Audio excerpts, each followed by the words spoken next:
Ayan po mga kabayan, andito tayo sa school kung saan po ay dito po nag-aaral ngayon si Mark, yung apo ni Nanay Annabel. Andito tayo para ho ay tingnan natin at bibigyan natin siya ng kanyang service po, no? Bisikleta para magamit niya sa kanyang pag-eskwela, no? Ito ay bigay po ni Ate Imelda Bayani. Ito yung City Hall po ng Sipalay. Maglalakad po yon papunta doon, baybayin niya po yung kalsada na yan papunta doon. Kita niyo yung bundok na yon? Diyan po, no, sa baba ng bundok na yan, diyan po nakatira yung maglola mga kababayan. Kung saan ay ganon, kalayo ang kanyang nilalakad. Kaya po ay malaking tulong sa kanya yung bisikleta po mga kababayan na ating pong ibigay. Wala sa dito ngayon, baka naglakad po siguro. Yan, ito po yung binabaybay ng bata po mga kababayan. Pauwi sa kanila, yung mga bukid na yan. Andyan po sa paahan ng bukid. Kaya po pagka umuwi ng galing sa school, lalo pa ganito kainit, ay napakahirap po mga kabayan. Kailangan problema, paano natin ikarga, no? Try mo daw dito, Ram. Karga muna natin. Malayo pa kasi yun. Ito. Paano ba ipasok yan dito? Sa likod.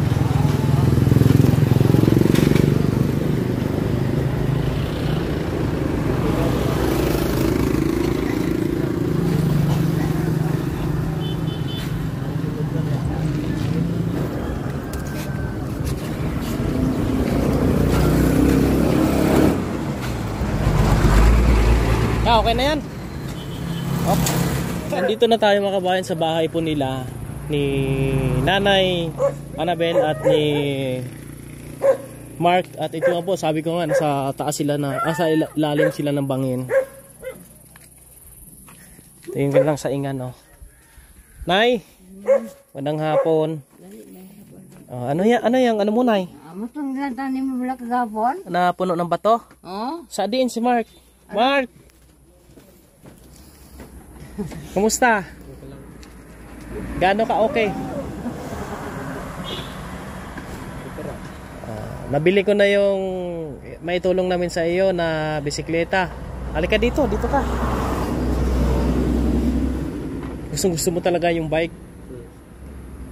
Anong gagawin mo sa bike? Pagpupunta ka ng eskwela. Sige, halika dito, sama ka dito. Nay! Andito na yung bike, Nay. Ang bike andito na. Ito na po mga kababayan. Ayan.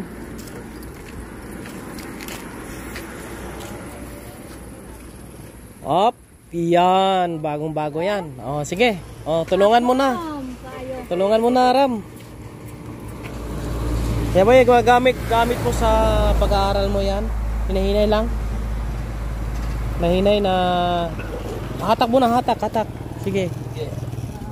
Yan. Wow. Okay, check mo muna. Mark. Ito nakabulon-bun. Baliktad. Ganyan talaga yan? O baliktad? Ikutin mo pa. Hindi, ito, ikutin mo ito manibila. Sakto to? Okay, mabuti. Nakabulon-bol talaga yan. Para hindi siya masyadong mahaba. Bagong-bago yan. Yan Mark, ay bigayan ni Ate Imelda Bayani. Para sa pag-aaral mo daw yan. Try mo daw. Kung kaya mong gamitin. Bagong-bago po mga kabayan, no? Instant. Kunin mo naman mga plastic ka, Nay. Anong barangay ito, Nay? Ha? Camp Valdez na ito? Camp Valdez. Dari na talaga ang bilihan ng mga tawag nito? Amakan? Ayan, dito sa area mga kabayan, no? Puro po yun amakan. Yan, tinatanggal muna ni Mark yung mga plastic. Kunin mo na yan, Ram, oh. Testing mo daw. Ay, kunin mo muna ito. Hindi sasabit. May inuman ka ng tubig ha. Ito. May baon ka. Oo. Oh, try mo daw. Papunta doon. Subukan mo.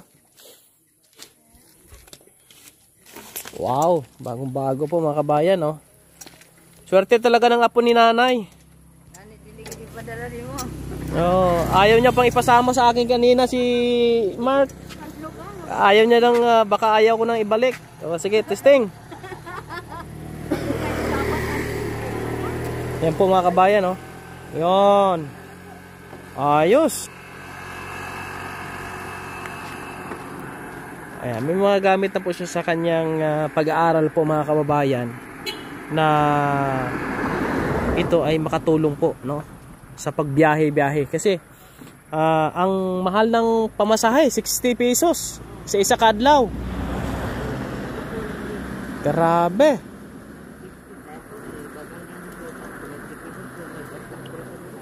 Backlight, lakad lang talaga siya. Ayan, no. Kamusta? Ayos? Magaan? Hindi mabigat? Ayan. Anong gusto mong sabihin sa nagbigay sa'yo? Anong sabihin mo rin sa mga bata na nag-aaral tulad mo? Na kahit mahirap yung buhay, basta mag-aaral lang. Huwag sumuko. Kahit walang bigas, walang makain, walang pamasahe, pasok pa rin sa school. Yan, magandang tularan. O, i-ano mo yan ha, i-alagaan mo yan. At huwag mo iwan-iwan sa ano, baka nakawin yan. Bagong-bago pa naman yan. O, ipasok mo na, try mo na. Kung kaya mong maipasok, paano mo ilagay pa yan? Saan mo pa ilagay yan? Ay, kadinahan mo lang dito sa labas. Hindi na mapasok mga kabayan sa loob ng bahay nila kasi maliit yung bintana. Nasa taas, nasa ilalim pa sila ng hangin. Ayan, congratulations sa iyo, Mark, ha? Dako na bulig na sa imo. At least meron kang service. Ayan. Ang Ginoo nagkamamaayos sa tananay. Siyang gumawa ng mga paraan para matulungan si Mark, mong apo. Mamagitan po ni Ate Imelda Bayani. I-adjust mo na kung ano yung kulang. Tapos ito, pang Mark, pang baon mo. Salamat. Ha? Baon mo yan. Salamat po, no? Ito yung 5 po ang bili natin yan. Tapos ang budget natin 6,000. Kaya 500 binigay natin sa kay Mark. O, ikaw na bahala dyan, Mark. Salamat po, no? Kay Ate Imelda Bayani. Thank you very much. Siyempre, salamatan din po natin. Shoutout po sa kanila. Kila Ate Rosalinda Hubero, Ate Minda Lacso. Kila Ate Mechora Natividad, mga kabayan. Shoutout po. Ate Rama Salvador, Ate Mayla Bicol. Shoutout po sa inyong lahat dyan. At kay Bosilin Sikal, shoutout po sa inyo, no? Kay Ate Mi Perez. Sa lahat po ng ating mga kaibigan na hindi po natin banggit, maraming salamat sa inyong suporta kay Raymond. Nandito si Raymond para gawin ang ating mission sa abot ng ating kakayahan. Yan, Mark. Alis na kami. Ikaw na bahala dyan. At sana makakatulong sa inyo. Nay, alis mo na kami, Nay, ha. Salamat, Nay, ha. Salamat. Mabuti na napansin ko kayo dito. Sige na. Pasok mo na yan.